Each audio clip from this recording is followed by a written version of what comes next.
Hey folks, welcome back to the channel. Today we're going to talk about wedges. And I'm not going to get into reviewing each wedge, but I want to talk about how do we get fit for wedges, what do we look for, what type of wedge are we looking at in terms of maybe loft, in terms of bounce, so on and so on. So this video is going to be more educational on wedges than it is reviewing each product. If you haven't already, like the video and subscribe to the channel. I can't thank all of you enough for the support. We're almost at 1,000 subscribers. So if you know anyone who's not subscribed, make sure they do because we have a lot of good content coming out twice a week. So a lot of educational opportunities. Again, thank you so much. I really appreciate it. And I hope you enjoy this video. All right, so let's talk wedges. I have a lot of people come in. They're looking at wedges. They're looking for wedge fittings. And what are some things that I do when it comes to a wedge fitting? So we first start with what set do you currently have, right? If your pitching wedge is 48 degrees, we hit it, we go off what the number is saying, how far it goes. The thing nowadays is pitching wedges are becoming stronger and stronger. New irons this year, their pitching wedge is 41 degrees in some models, 43 to 45. So that changes our dynamic in terms of wedges throughout the entire set. So that's the first thing. We look at gapping. And what I like to see with wedges is there a 4-degree or 5-degree gap between your wedges? So if your pitching wedge is 45, that means, all right, we need a 49 or a 50-degree attack wedge, or however you want to call it.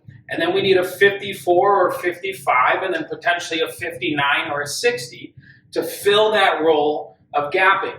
Now, if you don't like a 60, we can always kind of, tweak it a little bit so that we get that right gapping. But it really comes down to making sure we have the correct gap. Not saying that just because you have the 60, you got to hit it, but you never know when you need it. Or the same thing with the 50. So it's a good dispersion in terms of yardage. That way your wedge game is really on par. Because the end goal is to make you a scratch golfer from 100 yards and in. And you need the proper wedge makeup to do that.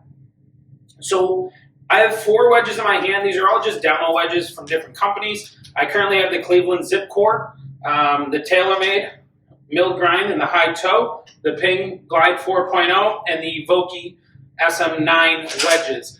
All of them are really good, right? And to me, I could play all of them, to be honest. There's not one to me that's better. Some things I look for with wedges is I like a heavy wedge, so that's part of the equation for me, but everyone's different.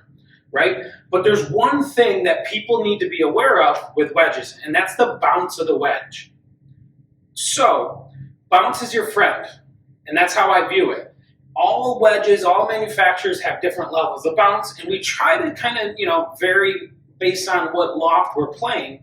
But in all these, so I have 4 wedges, and I have a 14-degree bounce, I have a 12, I have a 7, and I have a 10.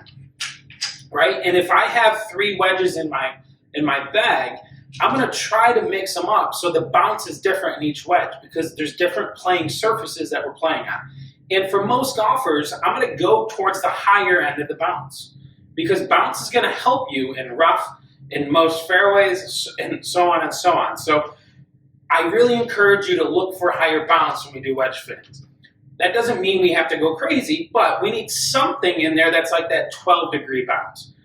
Then you can always use that in certain situations. Maybe there's another one that has 7 degrees of bounce, but we can always add bounce through opening the club face and weakening our grip. So bounce plays a huge factor in what we're trying to do with our wedge fitting. So again, many things go into play. I try to bring my students outside to do a wedge fitting, to not only chip in short grass, tall grass, we also try to go to bunkers to see what you like, and we also ask the questions, where do you play golf, right? How's the bunkers? How's the conditions? Do you travel and play golf? Is that different things that we need to think about when we're doing a wedge fitting? So again, all the brands are really good. I think you'll enjoy it. Make sure if you are looking for wedges, come out, get fit.